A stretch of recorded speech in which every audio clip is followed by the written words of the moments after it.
Bonjour, aujourd'hui on va explorer une idée qui est à la fois toute simple et incroyablement profonde. Comment on peut cultiver une paix intérieure qui dure vraiment? C'est la grande question, n'est-ce pas? Dans un monde qui va à 1000 à l'heure, rempli de bruit et de distractions, trouver un vrai moment de calme à l'intérieur de soi, ça peut sembler une mission quasi impossible. Ah, cette sensation, je pense qu'on la connaît tous. Cet esprit qui n'arrête jamais, qui saute d'une idée à l'autre, avec ce bruit de fond constant de nos soucis, de nos listes de choses à faire. C'est exactement ça, on se sent comme sur un bateau sans ancre, ballotté par les vagues, complètement à la dérive. Bon, alors, comment on fait?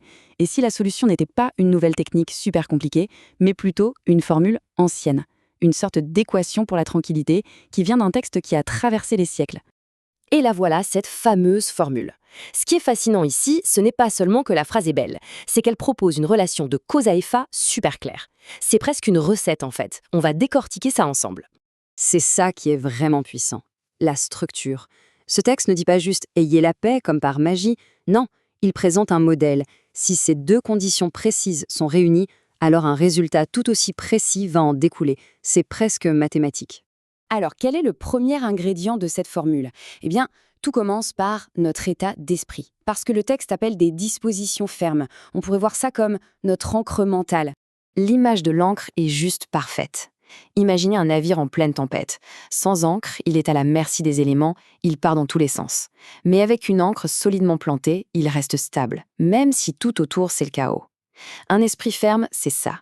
C'est un esprit qui a choisi son point d'ancrage et qui décide d'y rester fixé.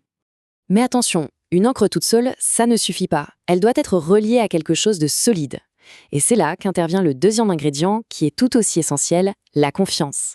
Ici, on est vraiment face à un choix. Sur quoi est-ce qu'on bâtit?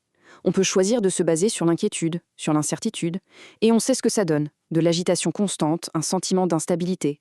Ou alors, on peut choisir la confiance comme fondation. Et ça apporte un sentiment de stabilité, de repos, même quand tout semble incertain autour de nous. Alors, que se passe-t-il quand on a ces deux éléments, un esprit bien ancré et une confiance comme fondement?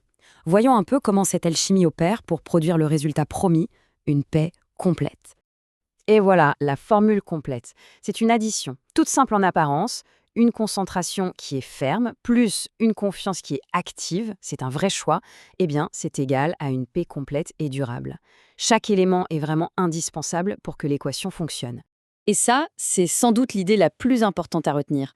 Cette approche ne promet pas une vie sans tempête. Pas du tout. Elle propose plutôt une manière de rester stable au cœur de la tempête. La paix devient alors un état intérieur qui ne dépend plus des circonstances extérieures. On va terminer avec cette question. Ce n'est pas un devoir, c'est juste une invitation à réfléchir. Prendre un petit moment pour observer où notre propre esprit jette l'encre en ce moment, ça peut être le tout premier pas pour redéfinir complètement notre expérience intérieure.